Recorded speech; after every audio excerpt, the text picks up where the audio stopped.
PRCA bullfighter, and he has written a book called Go West, 10 Principles That Guided My Cowboy Journey. He's an Air Force man, he's a scholar. Please welcome my good friend, Mr. Jeremy Sparks.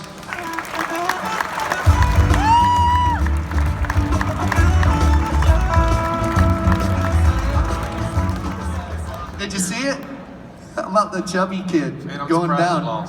I know. So we worked together a long time. Cheyenne Frontier Days, you and me. We were in a lot of parades together. Hey, chubby kid? The chubby kid. He's big boned. He's big boned. Yeah, we did a lot of parades. We threw out a lot of candy. As a matter of fact, I think I walked the first parade at Cheyenne on foot while y'all rode in the truck. Really? I did. Didn't we get motorbikes or scooters? What'd we do? We did get the motorbikes, and until the cops took the motorbikes, and then they put us in the back of the truck. Back of the truck, yeah. So we ruined that privilege, but nonetheless, some great memories. But if you've never been to Cheyenne Frontier Days, there's like 4 parades during the week, and we'd work the 4-hour rodeo in the afternoon, the next morning get up at 6 in the morning to go be in the parade. That was a long week too, wasn't it? Yeah, that was definitely an Iron Man of an event. I mean, obviously my favorite rodeo to work, but when you get there, it's, I remember going to Denver at 3 a.m. to be on the morning show, to come back to Cheyenne, to do a parade, to go back to the performance. I mean, it was just nonstop, but I wouldn't trade it for the world. And, getting to meet great people like yourself and the opportunities and the fans that came out and support is awesome time. Yeah, you were in the Air Force while you were fighting bulls, not just a PRCA bullfighter, but active in the Air Force as well, weren't you? Yes, sir. Right after 9/11, I went and decided I probably should serve my country. I mean, when the country needed us the most, I decided I would kind of sideline my. And so on September 28th, I went and swore in to the Air Force, and on December the 20th of 01, I came out a second lieutenant. And I had my PRCA card, and obviously my God-given vision as a 14-year-old kid, was to be a professional bullfighter. Yeah.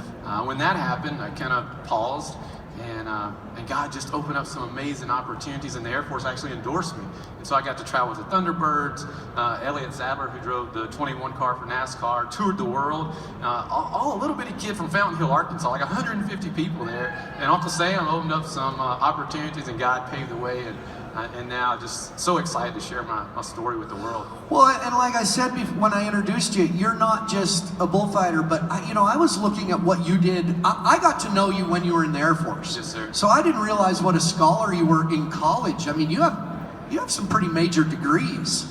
Well, one of the principles I share in the book is called the spotter principle, and it means listen to smart people. You can imagine as a rodeo clown, I was never accused of being the smartest guy in the room. And so I get it. Yeah, I get it. Yeah. So I definitely pursued higher education. My parents were educators, and I felt like coming out of a small town, education was a way out. And I encouraged so many kids to go to school.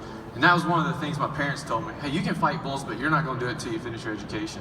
Yeah, and that, I'm sure that helped you. When it comes time, I've had people say, come up with a story, write a book about your career, whatever. I can't imagine the work that goes into something. When there's it says with Stephen Caldwell that helped you, how much of it do you write? Do you write it, they edit it? How does that process work of putting a book together? Yeah, so I'll just kind of share my heart with you, if you don't mind. I wanted to write a book for a long time. I have a little boy that lives in Hungary. I was married before, got divorced, and my little boy lives in Hungary. I see him once a year for 1 week. And I would do these interviews, and people's like, man, Jeremy, you have a great story. You should write.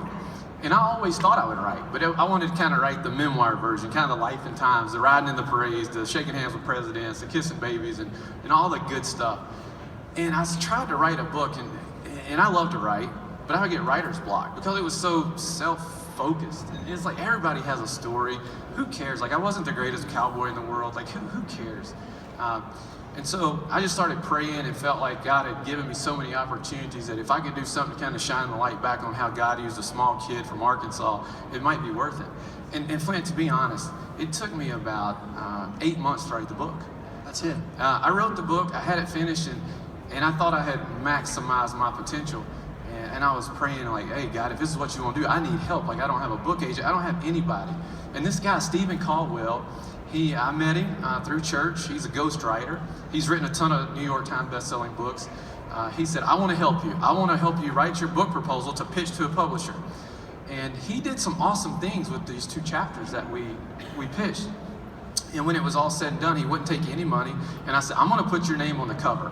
Granted, I hadn't written the entire book, but what he did really refined my writing, and he gave me suggestions and feedback that really helped me. So this is my small way to honor him by putting his name on the cover. Well, the way you structured it, and we can't do all 10 principles, but basically, it's cowboy stuff. I mean, it's just principles, strong principles that helped you move forward in your career. Yes, sir. Every principle has a Western or bullfighting twist to it. You know, the first principle is called lend a hand, and we hear that a lot. You know, Flint was just talking about the Justin luncheon where it's kind of the lend a hand when cowboys get injured. But for me, lend a hand means exhortation can change a life. I had a few people invest in my life early on, and it really propelled me to where I felt like I was going. And then the last principle, we kind of fast forward. If you think about rodeo or bull riding or bullfighting, my uncle always used to yell, "Turn them out, boys," or "To the big pen," or like there was always some slang he used. Yeah. And it's kind of intimidating as a kid, turn out a big fighting bull, but turn them out really means that restoration leads to fulfillment. And I think that, you know, through Christ we can be restored and find fulfillment in whatever God-given talents we have. So there's 10 principles. I mean, obviously, I've shared my heart with this. My wife, Jamie, when I was writing, I would let her read it, which is a very hard thing to do. You want to talk about writing about getting a divorce, making a lot of bad decisions, and tell your wife, "Hey, would you like to read this?" But